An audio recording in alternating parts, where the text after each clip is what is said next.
Шулмас.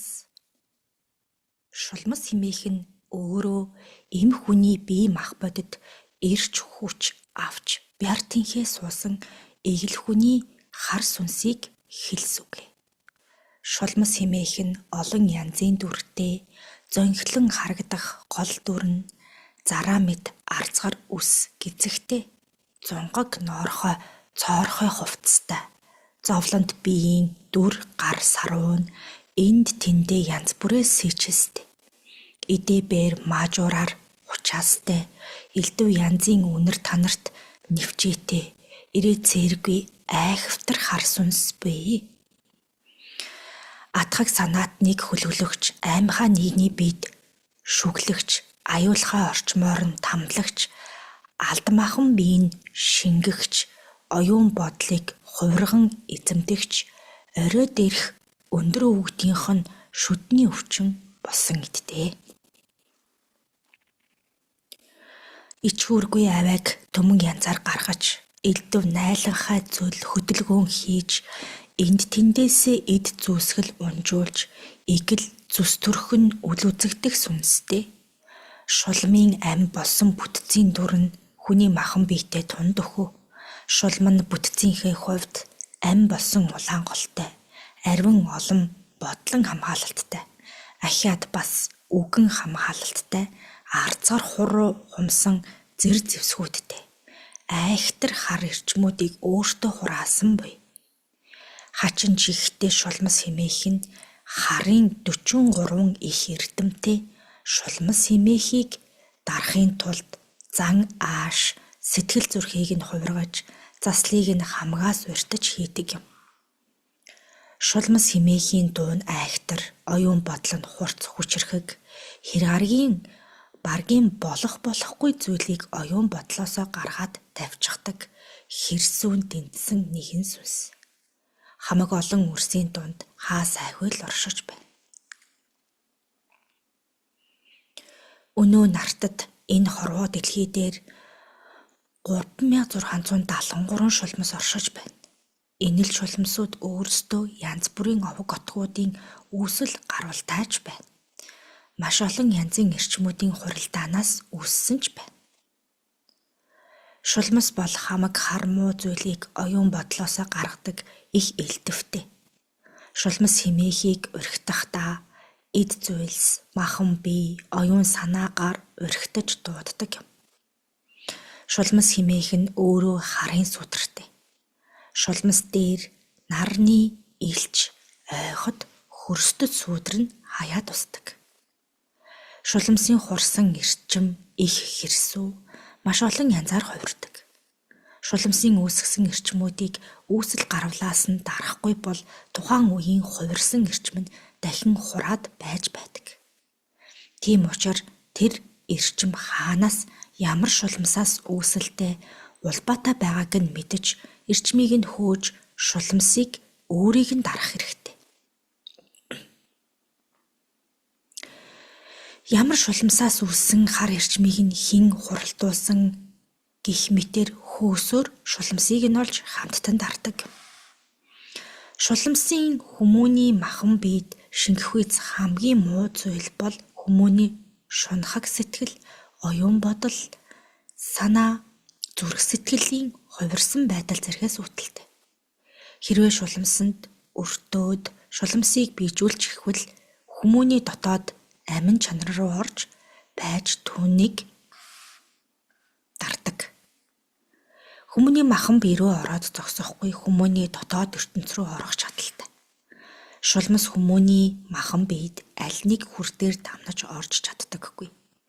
Хүний махан биед шууд наалтчихад байрлаад суучихгүй газаргүй тул дотоод амин чанар нь зүтгэдэг. Зүтгээд л байдаг. Яг нэг дороо тогтоод байдаггүй. Улмал дотгошоо тэмүүлж байдаг. Шар усны нөхөр орхуу буурлаа. Тэгэлгүй яах вэ?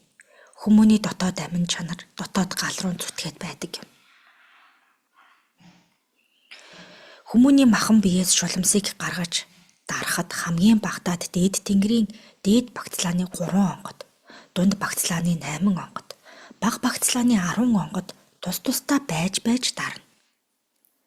Ямарваа нэгэн үгэл хөдлөл засал номоор тэр бүр дарагдаад байдаггүй. Шулмас химээхэд ганцхан эмэгтэй хүмүүн өртөөд байдаггүй. Эрэгтэй хүмүүн бас өртөнө. Тэр үед хүмүүний хүсэл зориг, ор хүнжлийн ажил, оюун санаанд нь өөрчлөлт орох талтай.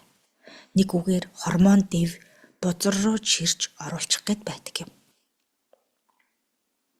Хүсэл санаа бодлыг нь эмэгтэй хүний ариун нандин эд рүү нь хандуулад байдаг. Шулмас химээхийн хар эрчмүүд удам дамнаж өвлөгдөх тал хүртэл зарим үед ажиглагддаг. Өргөө голомтоо цэвэрлэж байхгүй бол үрс балчрууд чинь хүртэл хар муу сүнсээр эндэгдэх магадлалтай гэсэн үг шүү. Шулмас хичнээн дүрд хувирдаг буурлаа. Шулмас химээх нь дүрээ тоо томшгүй олон янзаар хувиргана. Хамгийн ихтэй 283 дүрд, хамгийн багадаа 61 дүрд хувиргах чадaltaй. Энэ завсартал дүрээ хувиргана. Нэг хувирсан дүр нь ямар байж болох вэ буурлаа.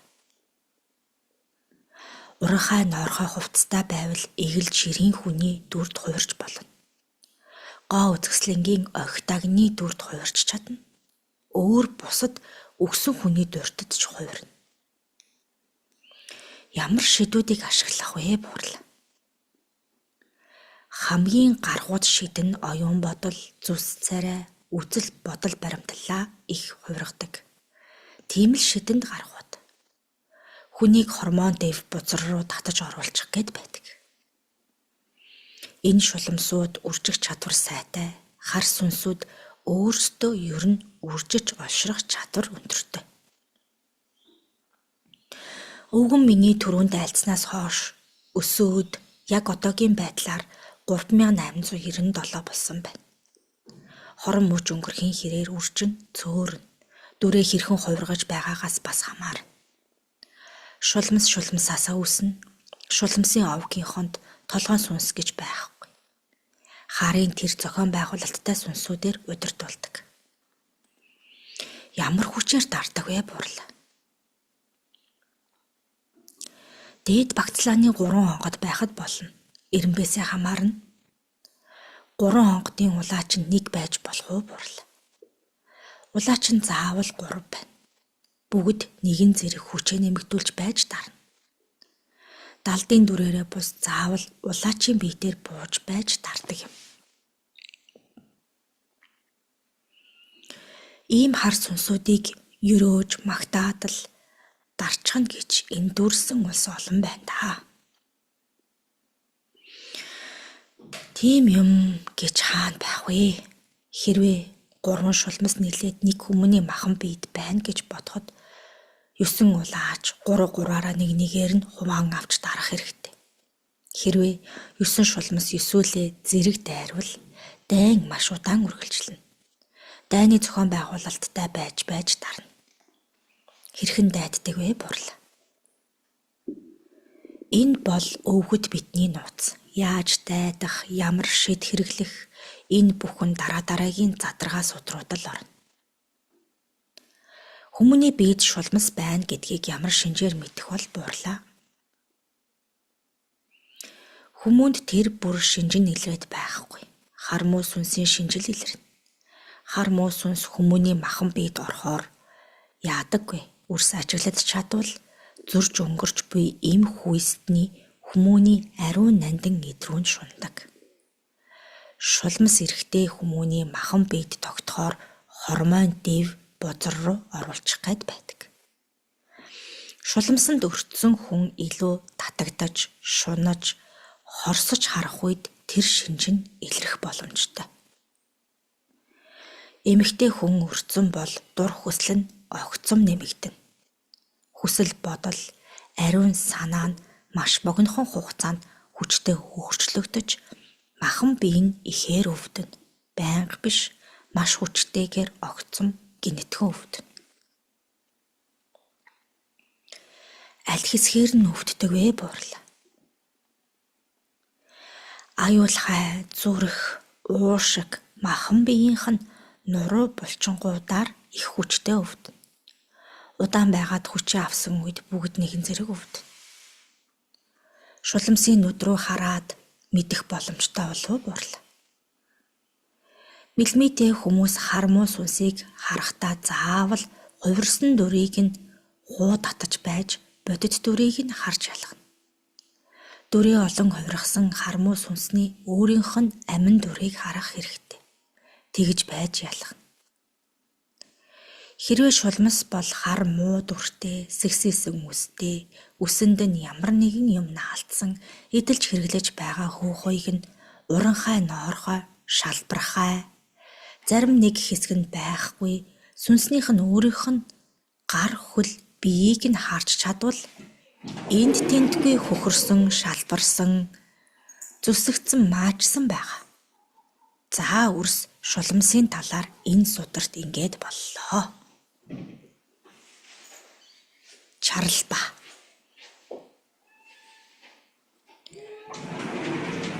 За дараагийн хар сүнс бол үрсийн нэрлэлтгээр чарлба хэмээх сүнс.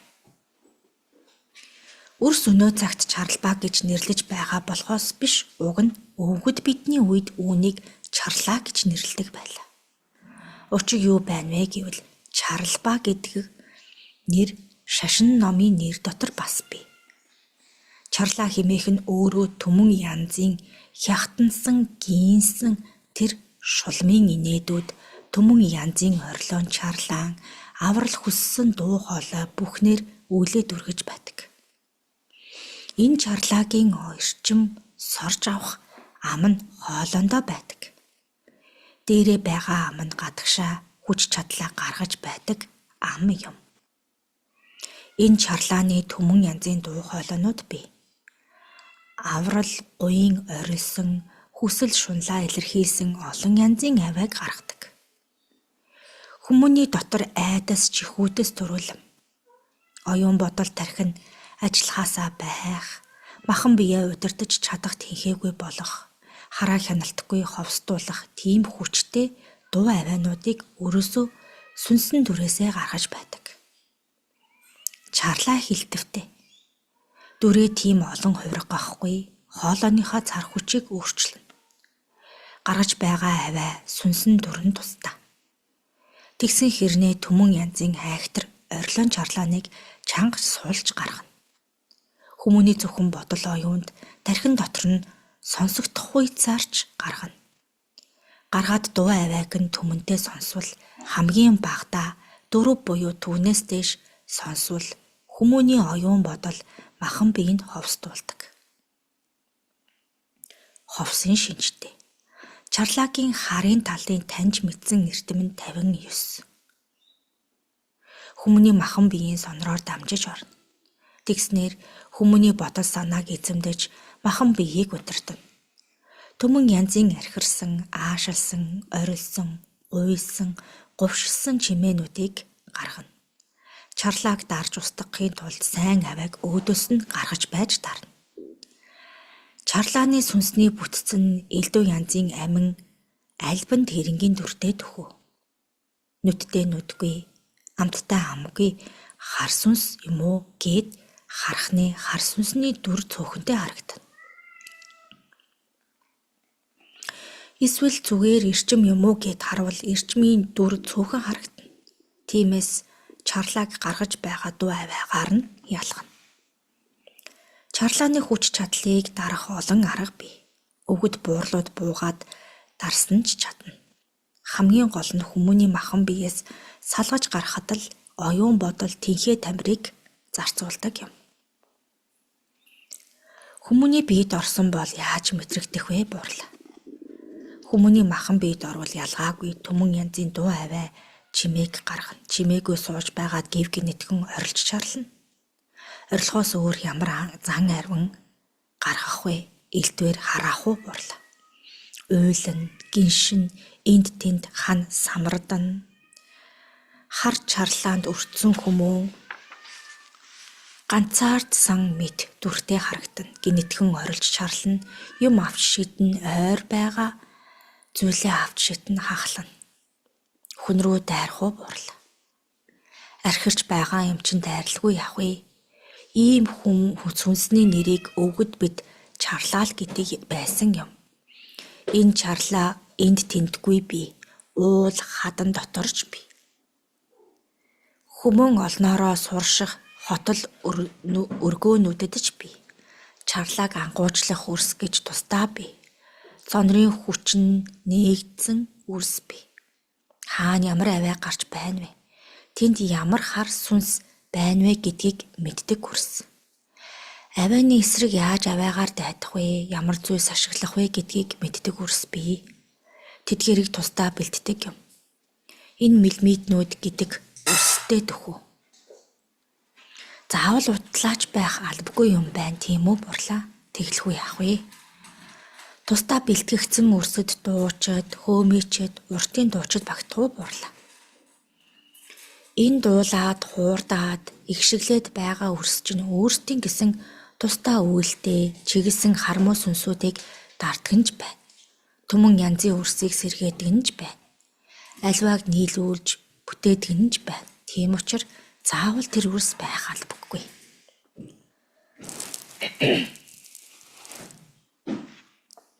Үгийн хар сүнс. Дараагийн хар сүнс бол үгийн хар сүнс юм. Үгийн хар сүнсний талаар өвгөн бие айлцсан. Хүмүүнээр өөрийгөө гол хооллогч бүлэг сүнсний аймагт багтана. Үрсэн хилээд байгаа хараалын үгс, амнаасаа гаргах элдв янзын муу эрчимтэй үгс бүхэн нь хар сүнсүүдийг дуудаж байдаг. Тэр тусмаа үрсийн ёо гих үгс хүртэл хар сүнсийг дуудаж байдаг. Үгсийн ёоны хар сүнс гэж бий. Хүмүүн өвдөж зовхын хэрээр, шаналж, дуугархын хэрээр өөрийнхөө хүч чадал, баяр баясгалыг дүүргэж авдаг сүнс.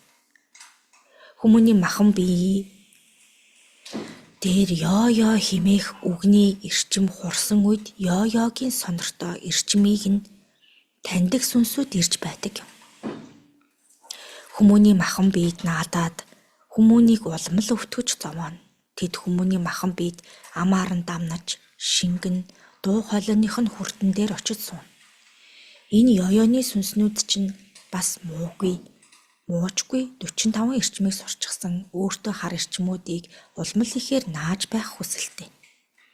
Эрчмээ өөртөө хураах тусам аз жаргалтай болж байдаг сүнс. Ёолох бүрт чинь хар сүнснүүд шуугж, хар эрчмүүд хуралдаж байдаг юм.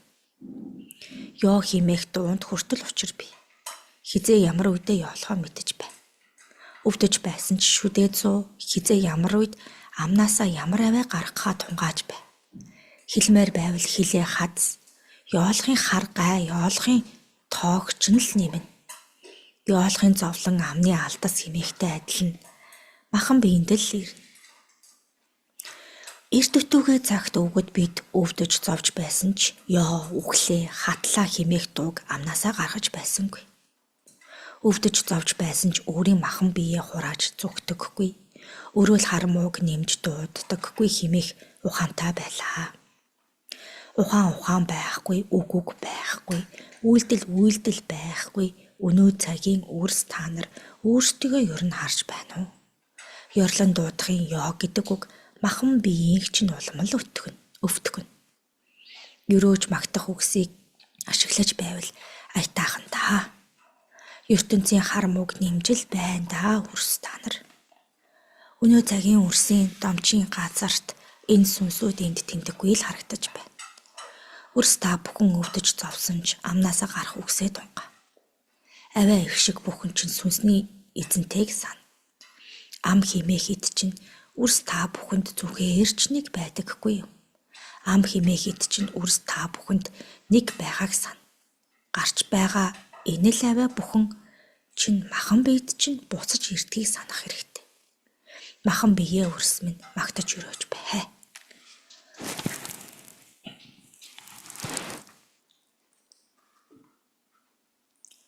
Зүхэлт хар сүнс. Дараагийн сүнс бол зүхэлт хар сүнс. Энэ сүнс яаж үүсдэг, ямар сүнс вэ гэвэл тэр хүмүүнийг махан биеэсээ хорвоо дэлхийгээс салхитан түмэн янзаар харааж, зүхэж, буруу шааж, хийсэн ч бай, хийгээгүй ч бай, бүхий л хар муу зүйлүүдэд сонсож, хойноос нь ямар ч нэхэл татлаа болох хүмүүнгүй болсон хүмүүний сүнсийг зүгэлт сүнс гэдэг юм.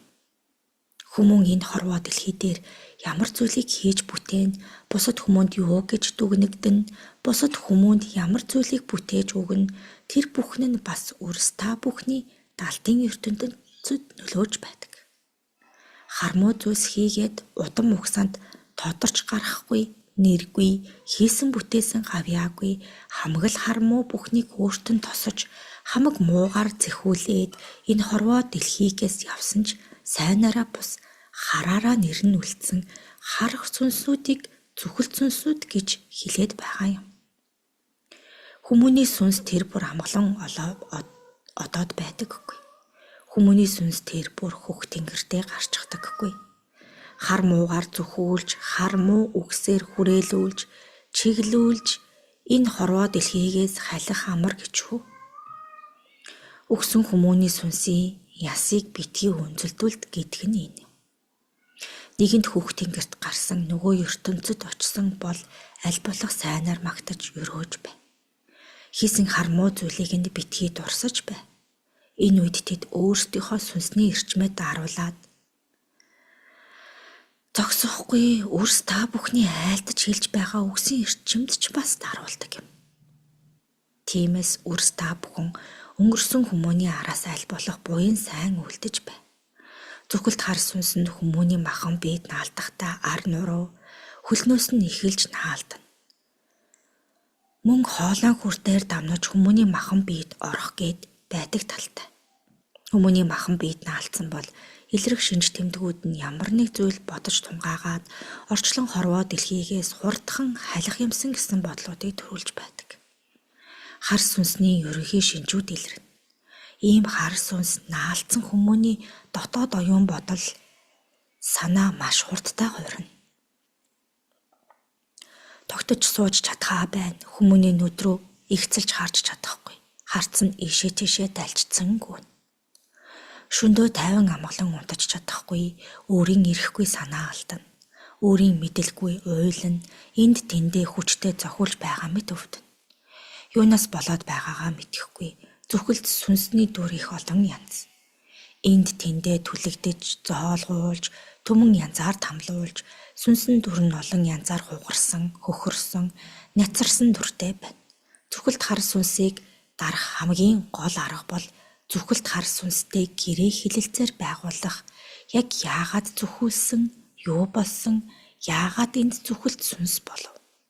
Тэр бүхний учрыг олж байж зарим тохиолдолд алдар нэрийг нь цэвэрлэгч үе гарна. Зүхэлд хар сүнсийг засах арга бол тэр сүнстэй өөртөө нь ярих юм. Хүмүүний махан биеэс салж өгдөггүй. Зүхэлд сүнс нь 37 харын эрдэмтэй. Хүмүүний махан биед удаан суух хүсэлтэй, өөртөөгөө адилхан уйлж, гансарсан нэгэн болгох гээд байдаг. Бусдаар хортой муу зүйл хийхээр ихээр хийлгэн. Жишээ нь хүн алах, бусдаар хулгай дээрэмгий хийх, хүн тамлах гэх мэт үйлсүүд хийлгэн.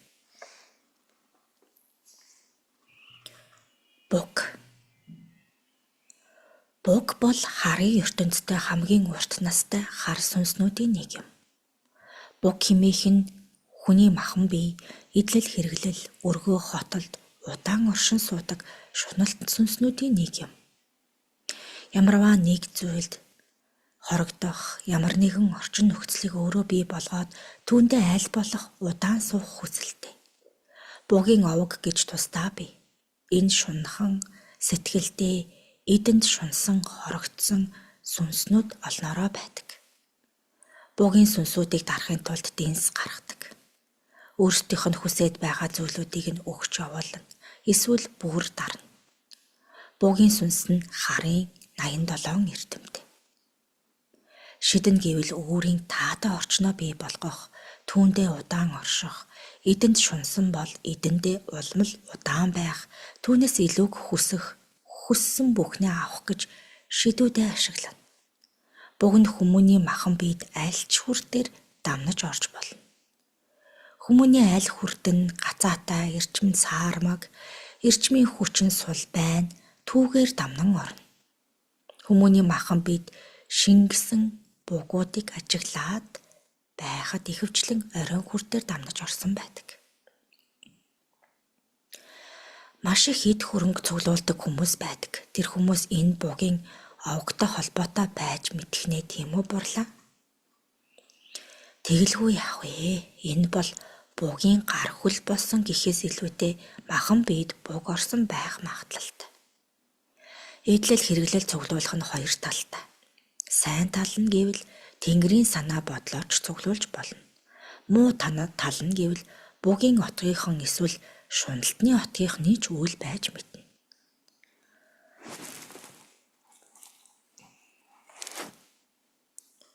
Бугийн овгийнхан аль болох удаан орших хүсэлтэй.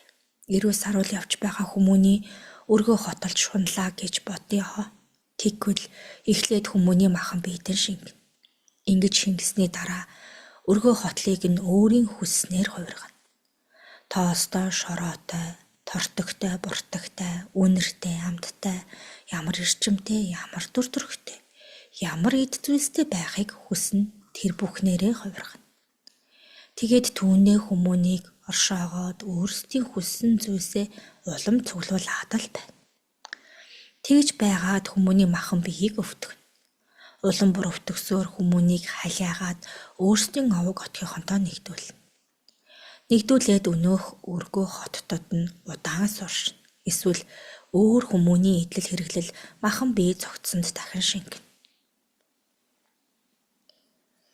Буг хэмээхийг дарахад их хүч, оюун бодол шаарддаг. Тэр бугийг хэр сайн харж таниж, хийж буй үлийг нь хэр лавтаа мэдэж чадхаас хамаарч бугийг дарж устгах гэрээ хилэлцээр гихчийг үйлдэнэ. Тэр бугтаа өөртөө нөө бурлаа. Тэгэлгүй яах вэ? Түүнийг дарна эсвэл хөнөө. Бугад бусад хар сүнсүүдийг улмал дуудаж, хуран чуглуулж байдаг. Тийм л айхтар хар сүнс юм. Энэ цагт дэлхийн хамгийн баян гэгцэн гэр бүлүүд байдаг. Тэдгээр гэр бүлүүд энэ бугийн овогт багтдаггүй бурлаа. Эдгээр үрс бол шунлын овог отгийнхан. Шунлын овог отгийнхан эрх мэдэл, эд юмбуу өөрсдийн эдэлж хэрэглэх үнэтэй чамин тансаг зүйлүүд, зарим нь бүр хүмүүний эд эрхтэн, арьс ус хумс гэд байж болох бүх зүйлийг хураах хүсэлтэй. Тэдгээрийг олж авахаар улам бүр шунан тэмүүлнэ. Тэд нар бол шунлын овог отгийнхан. Энэ хорвоод удаан амьдрах, урт наслах гээд янз бүрийн юм хэрэгэлдэг. Хүний цус хүртэл уудаг хүмүүс байдаг. Тэд ямар бүлэгт хараалагддаг бол бурлаа. Хар сүнснүүдийг ойлгох гэж зовноо миний өрсүүд. Хар сүнсүүдийг энэ юм байна, тэр юм байна гэд хэлчих зүйлс их ховор. Бүгд маш их хувирамтгай. Өнөө гарагт энд нэгэн хүний махан биед байсан бол маргааш өөр хүний махан биед ороод өөр зүйлийг ч хийнэ. Тэгэхээр хар сүнсүүд гэдэг бол хар хүрээ их өргөнтэй. Яг ямар зүйл үйлдэл илэрч байгаагаас хамааруулж хуваагаад л байгаа юм. Шунлын болон бугийн овог отгийнхан хоорондоо холбоотой юу бурлаа? Бүх хар сүнсүүд хоорондоо холбоотой. Хар сүнснүүдийн толгой нь энэ бүх хар сүнсүүдийг хооронд нь холбож өгдөг. Шунлынхан аль хүрдэн дээр суудаг вэ бурлаа? Тэтэм хүрд, үржгүн хүрд, наран сүлжээ хүрд 3 дээр сууна. Шунлынхан насныхаа эцэст ямар өвчнөр илүү өвдөж болдог бол бурлаа? Үрсийн өнөө цагт хилээд байгаа баяны өвчин гихчээр мөн оюун бодол уурэг тархины өвчнүүд бий. Тархины өмнө өвчнөр бас өвдөн. Үржгүн хүрд гэхээр булчирхаан төрлийн өвчнүүдээр өвдөхөө бурлаа. Шуналтны овог отог гэж бий. Шунлын овог отог гэж бас биш үү? Шуналтан шунал хоёрыг ямар эд зүйлс шунаж буйгаас нь хамаарч тэгж хувааж байгаа юм. Шуналтан гэхээр эд баялаг тэмүүлэгч нар, шунал гэхээр махан бид шунлагч нарыг гэж ойлгоорой.